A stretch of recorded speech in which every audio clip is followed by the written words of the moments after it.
Welcome back to D Gemini Show. I'm D Gemini. This is the second segment of I Am.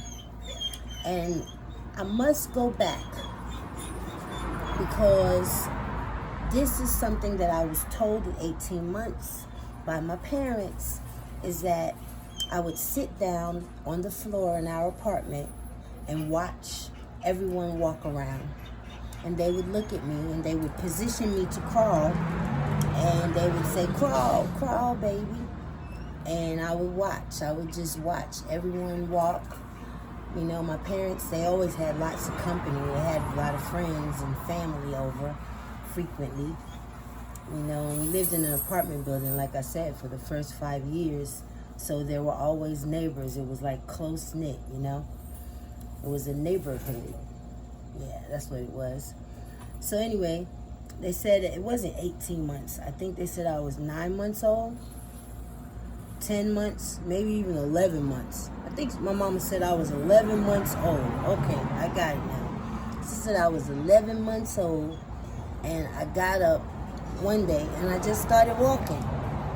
She said I refused to crawl. I guess I was fairly stubborn. She said I would not crawl, but one day at 11 months old, I got up and I walked. And I believe that about myself. That's who I am.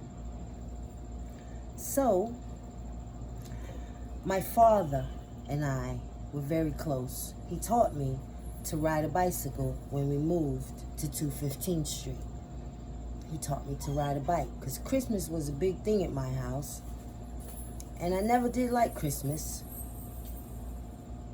because it was a lot of pressure for me to be happy about Christmas, and I didn't understand what Christmas was. I didn't get it. All it was a time for me to get a lot of stuff, and I had to pose with it and smile while they took the pictures with me with the big dolls and the big bicycles and stuff. And no one that I knew got as many gifts as I got. So that, my friends never did like me for that, you know. They like, you and all these Christmas, look at Denise, and they run over my house, you know, to play with the gifts, and then I'd go to their house to play with the gifts that they got, and they only got a few gifts. So that was Christmas. But like I said, back to the bike riding. Daddy taught me to ride a bike. Daddy taught me everything. I am a daddy's girl. Always with Dad. I went with Dad to work as a child before, you know, I started school and stuff. I went with Dad to work. And on my days off, like vacations and holidays for school, I would go spend the day with Dad at work. Dad was a truck driver. He drove a truck daily around the tri-state area and then came back home every evening. He worked in Jersey, Secaucus, at a paper company, and he let me drive the forklift. I was driving a forklift at like 7.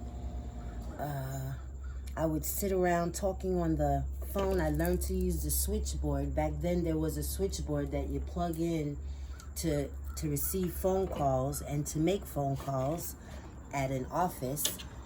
And I always used the phone book to make phone calls at like 7. Like I said, 8 years old. I remember I was actually 7. I called my second grade teacher, Miss Margaret. I found her phone number in the phone book, and I called her and I said, hey, Miss Margaret, it's Denise. And she was like, don't you ever call me. Don't you ever call me again at home. How did you get my number? And I said, in the white pages. She was furious. Needless to say, she called my parents in and they had a meeting. My parents were always being called to school about something that I'd done. I peed my pants, I remember, in the first grade. That's the only thing I remember about the first grade, is I remember us going on a trip to Dairy Queen, an outing or whatever. We went to Dairy Queen like once a week or whatever. And I told my teacher, now I remember her name was Miss Reed.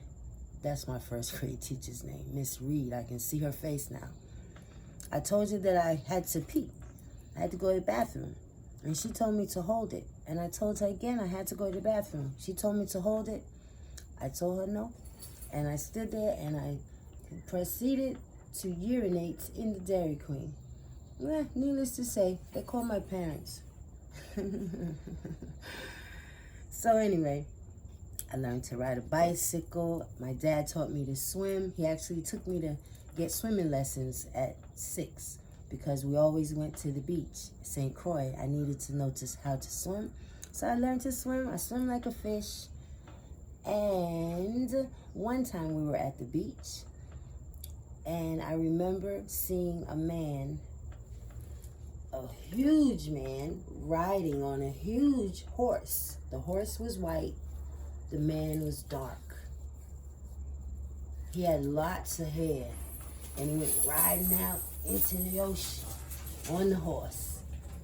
And then he took like what looked like a sword, but it was actually one of these. It was actually, I believe, an aloe vera stem from an aloe plant, you see. And he picked up one and he cracked it open and he mushed it all over his hair. And then he swung it out. And it was like he was shampooing his hair. And then he just ride back in, you know, and he went on his way. And I remember that. Dad was like, look, niece, look at the man. That was a nice day. I don't remember how old, probably 7. A lot of things happened when I was 7 and 8 that I do remember very vividly. Also, I want to touch on, I already talked about me starting smoking in the 2nd grade. Once again, back to Miss Reed. She was mean. I remember that about her. She was one of those women I would call just cold, and she looked frigid, you know, pale, thin, like a bird, kind of, you know, kind of cold.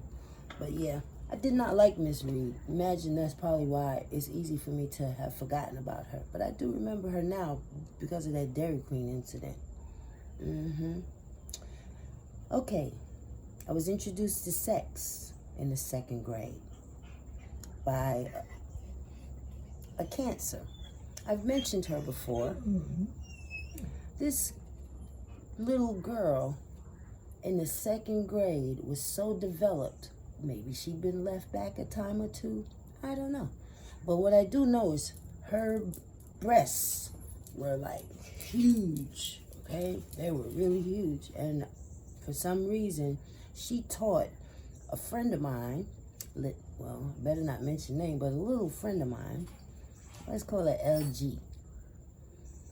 She taught her how to pleasure her in that way, because we looked at this little girl like our mom, and it's, you know, it's really interesting now that I remember that she is a Cancer. But yeah, we looked at her that way. She taught her how to do it. And then, you know, I caught them one day in the bathroom because I guess we spent a lot of time in the bathroom smoking cigarettes in the 2nd grade. And I caught her in the bathroom, caught them in the bathroom. What are y'all doing? I'm curious. She's like, here, you want to try it? Here, try it. You know, lick it, suck it. That was my introduction to sex,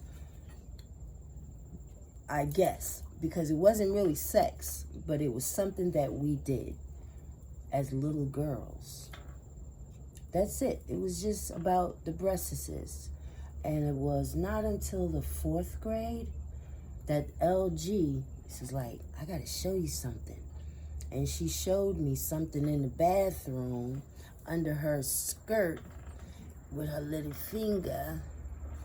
And I was like, ooh. And she said, try it. And I tried it, and I liked it. TMI. But yeah, those was my introductions. Well, those were 2 of my introductions to sex. 2nd grade, 4th grade. And then again, I'm not sure. Maybe 4th or 5th grade. A neighbor, my next door neighbor, not a neighbor. I only had 2 neighbors on either side.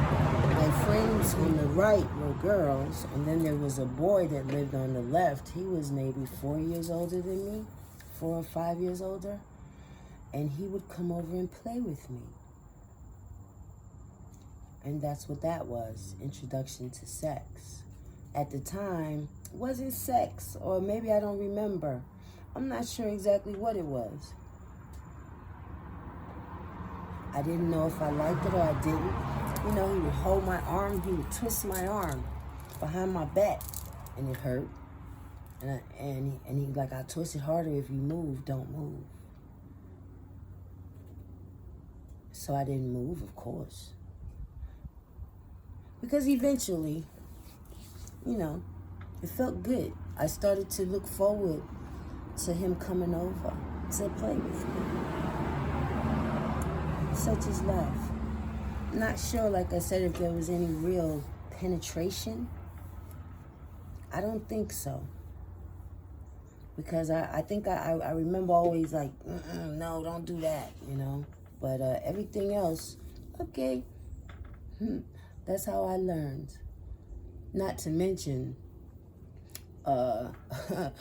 this is high school, so I won't go that far yet. So we're still, I'm no older than 12 in my mind, going back to 6. I was born into what they call the message. So it's the message, you know, of Jesus Christ. I was born into that message. But the message was more than, well, it wasn't. It was the message of Jesus Christ, the Adventist message, Seventh-day Adventist, to be exact. I was born into that message because shortly before my birth, before my parents received me, they converted from being Baptist to being Seventh-day Adventist.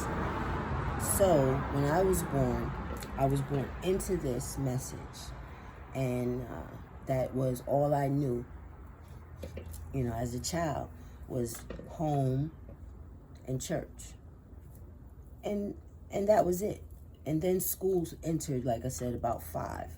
But, you know, my formative years were home and church. Church. There was a group called the Pathfinder Group, and they were awesome. They were what you call a drum and bugle corps. And they were awesome. They were number 1 in everything that they did. They wore golden brown. I wanted to be a golden ambassador.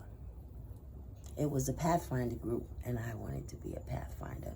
Now, I was supposed, the legal age, like the age to be a Pathfinder was, I think, 9 years old. And I was only 5. And I kept wanting to be a Pathfinder, telling everybody I wanted to be a Pathfinder. I wanted to be a Pathfinder because I talked a lot when I was a child. And I never was quiet. My parents would try to pay me money because I guess they thought that I thought money was a big deal, but I don't know. But they would try to pay me money and stay. I guess I did because I wanted some money. And they'd say, can you please be quiet for 5 minutes? I never got the money. So back to the Pathfinder thing. I wanted to be a Pathfinder. I wanted to be a Pathfinder. Eventually, they let me in at 6. They let me in the Pathfinder Club. I was a Pathfinder for 10 years. I learned to march, hold a flag. I learned the Bible because we studied the Bible. We memorized scripture. I learned to cook. I learned about nature. Oh boy. I learned about animals. You know, we learned a lot. I learned how to have fortitude because we marched in parades that were oftentimes 3 hours, 4 hours long. And, you know, we marched. We never broke rank. And breaking rank would be to fall out of line, you know, to say like, my back hurt, my leg hurt, my head hurt, you know, my toe hurt. My ankle hurt. No, we did not break rank. We did our thing. Those were the best years of my life. I was a Pathfinder from ages 6 to 16. Those were the best years of my life. I also played the piano during those years. And I was instructed by the same person that let me into the Pathfinder Club. Her name is Sister Reed. She let me into the Pathfinder Club. It was actually Sister Stevenson back then. She got married in the interim. But Sister Roma Sister Roma Stevenson Reed. She let me into the Pathfinder Club. She talked my parents into buying me a piano so that I could take piano lessons. And she taught me from the ages of 6 to 16. She taught me. And I love her for that. I love her. I will always love her. She's 90 now, by the way. I spoke with her recently. She's doing great. Anyway, okay. Pathfinder years were awesome. Not only did I learn a lot, I met a lot of people. I became close with a lot of people. I had a lot of friends. I had a lot of friends in Pathfinders. And we're still friends to this day. Those that are still alive, even those, some of those have passed away, and we were friends till the end. And this will be the end for today.